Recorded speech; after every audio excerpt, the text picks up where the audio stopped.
အကူကျမနောက်ကိုလိုက်လာတယ်ဆိုတာသူသိသွားရင်ပြဿနာရှာနေအောင်မယ်နော်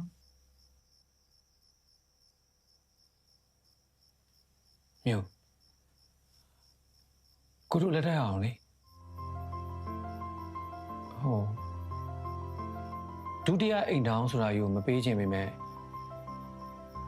ကို့မှာပြင်ဆင်နိုင်မှုအခွင့်အရေးမရှိတော့ဘူးလေ ဒီစကားကိုဘာလို့ခုမှလာပြောနေရလဲ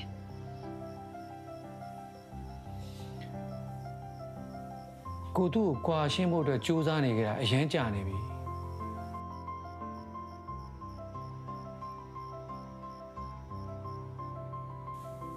တရားစွဲရင်ခိုင်လုံတဲ့တက်သေးထောက်ထားရအောင်စုဆောင်းနေတာ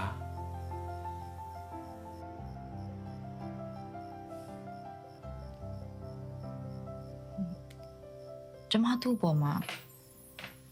တရားပါမလားယင်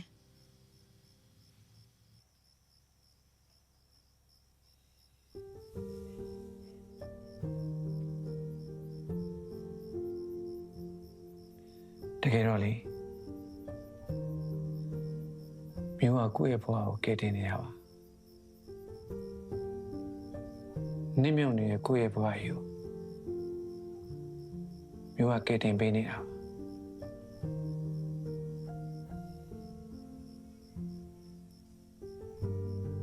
မြို့ကိုယ်လက်ထပ်အောင်နော်